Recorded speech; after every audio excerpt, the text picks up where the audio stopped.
ඉතින් ඒ බයටම මාත් අත උස්සන්න නැතුව ඉන්න බෑනේ. හැමෝම උස්සනකොට මාත් ඉස්සුවා. කුමාරි ඒක එතනින් ඉවර වුණේ නෑ. දැන් මාව පෙන්නලම කිව්වා පුතා ඔය අර්ථ දැක්වීම පැහැදිලි කරන්න කියලා. අර්ථ දැක්වීම මං කිව්වා නෙමෙයි මට නිකන් කියුණා.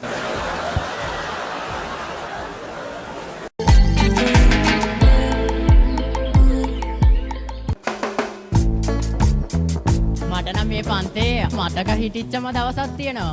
ඒක තමයි ගුරුත්වාකර්ෂණයේ පාඩමක් කරන දවසේ මම ඇවිල්ලා මේ මුල් පේලියෙම වාඩි වෙලා හිටියා. කැමැත්ත නිසා නෙමෙයි පිටිපස්ස ඉඩ තිබ්බේ නැහැ. ඉතින් කොහොම හරි මෙතන වාඩි වෙලා ඉන්නකොට පුස්සල්ලස මේ පාඩමේ මුල් කෑලි ටික උගන්වගෙන ගියා. ඉතින් ඕකේ අර්ථ දැක්වීම් ගොඩක් තියෙනවානේ. ඉතින් ඒ අර්ථ දැක්වීමක් සර් උගන්වලා එකපාරට පන්තියේ ළමයින්ගෙන් අත උස්සන්න කිව්වා. ඒ අර්ථ දැක්වීම පුළුවන් කට්ටිය. හැබැයි පන්තියේ මත ඉස්සුවේ පොඩ්ඩයි. සර්ට තරහ ගියා. සර් කිව්වා මං උගන්වලා තියෙන්නේ. බැරි වෙන්න බෑ. උස්සනලා අත කියලා. ඉතින් බයට හැමෝම ඉස්සුවා අත. ඉතින් ඒ බයටම මාත් අත උස්සන්න නැතුව ඉන්න බෑනේ. හැමෝම උස්සනකොට මාත් ඉස්සුවා. කුමාරි ඒක එතනින් ඉවර වුණේ නෑ. උස්සලා තමයි මාව පෙන්නලම කිව්වා පුතා ඔය අර්ථ දැක්වීම පැහැදිලි කරන්න කියලා.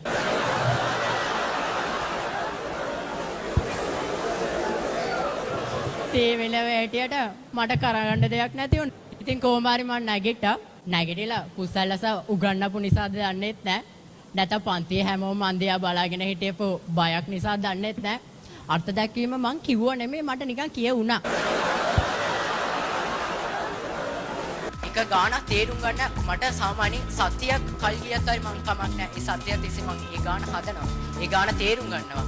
මං අතාරින්නේ නැහැ කවදාවත්. ඒ ගාන කවදාවත් හිතන්න එපා මේ අනිත් අයව බලලා මේ ඒගොල්ලන්ගේ පවුලේ හැමෝම ඉංජිනේරු වරයෝ හැමෝම දොස්තර වරයෝ ඒ නිසා එයත් ඉගෙන ගන්නවා. එimhe කිසිම දෙයක් නැහැ. ඇත්තට මගේ පවුල කියනවා නම් මගේ පවුලේ කවුරුත් ඉලෙවල් කරලවත් නැහැ. කවදාවත් මං හිතුවේ නෑ මට බැහැ කියලා. ඒක තමයි ඕගලන්ටත් කියන්න තියෙන්නේ. ඕගලන් කවදාවත් හිතන්න එපා ඕගලන් තුරුවලයි බැහැ. ඒ කියන වචනේ දින සිතුරේ අත්හැරලා දාන්න. හැමදෙස්සම හිතන්න පුළුවන්මයි.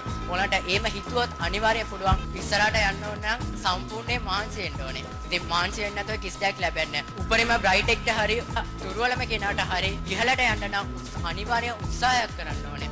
ඒ කියන්නේ එක ගානක්වත් හදන්න නැතුව එයාට ඒ ගාන තේරෙන්නේ නැහැ. ඒ කියන්නේ එයා හිතෙන් හරි ඒ ගාන හදන්න ඕනේ. මම සාමාන්‍යයෙන් A level ඉගෙන ගන්න කාලේ උදේ 3ට නැගිටිනවා. නිදා ගන්නකොට 12ත් පව වෙනවා. ඔයාලා අතාරින්න එපා ගේම.